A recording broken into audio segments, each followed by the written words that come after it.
वालेकुम रहमतुल्लाहि व बरकातुहू। मैं फैज़ल खटक उम्मीद करता हूँ कि आप सब लोग खैर खैरियत से होंगे और अपने अहल खाना के साथ खुशखुरम ज़िंदगी गुजार रहे होंगे। और आप देख रहे हैं मेरा यूट्यूब चैनल और फेसबुक पेज। आज हम बात करेंगे रजिस्ट्री और इंतकाल में फ़र्क क्या है, क्या हमें रजिस्ट्री करनी चाहिए या डायरेक्ट इंतकाल करना चाहिए। तो इस हवाले से आज के इस खसूसी सेशन में गुफ्तगू होगी। लेकिन उससे पहले जो लोग मेरे चैनल पर नए हैं वो सबसे पहले मेरे चैनल को ज़रूर सब्सक्राइब करें और बेल आइकन को प्रेस करना ना भूलिए और वीडियो को आखिर तक ज़रूर देखें ताकि तमाम मालूमात आपके पास पहुंच सके। अगर मेरी वीडियो आपको अच्छी लगे तो इसको बाकी लोगों के साथ ज़रूर शेयर करें ताकि ये तमाम ज़रूरी मालूमात उनके पास भी पहुंच सके।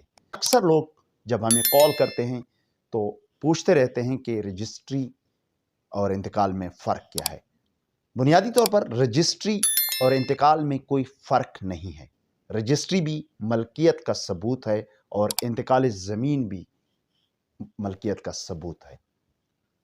लेकिन शहरी इलाकों में ज़मीन, मकान, फ्लैट की मुंतकिली के लिए रजिस्ट्री का तरीक़ाकार अपनाया जाता है, जबकि देही इलाकों में इंतकाल ज़मीन का तरीक़ाकार अपनाया जाता है।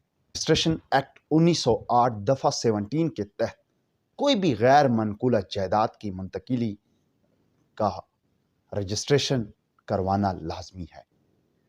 मिसाल के तौर पर जब कभी आप कोई गाड़ी ख़रीदते हैं या मोटरसाइकिल ख़रीदते हैं तो आप मुतल्लिका एक्साइज़ ऑफिस में जाते हैं, वहाँ पर आप ट्रांसफ़र लेते हैं और जब आपको कागज़ात मिलते हैं तो उसके ऊपर गाड़ी का नंबर, इंजन नंबर और मॉडल नंबर, ये सारी चीज़ें दर्ज होती हैं, यानी तफसील के साथ लिखा होता है।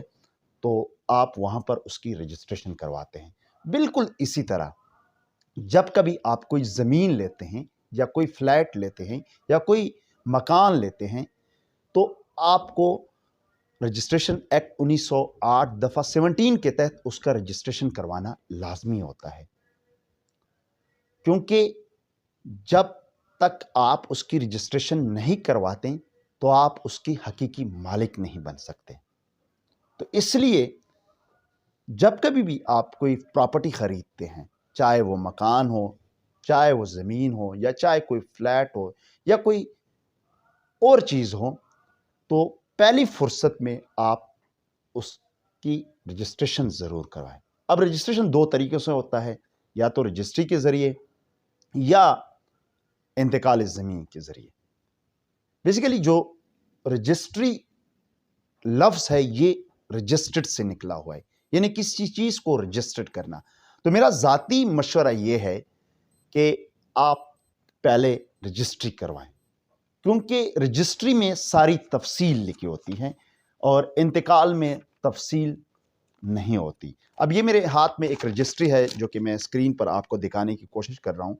अब देखें, ये जो ख़रीदार है उसका डिटेल, उसका एड्रेस, शनाख्ती कार्ड नंबर, ये सारी चीज़ें।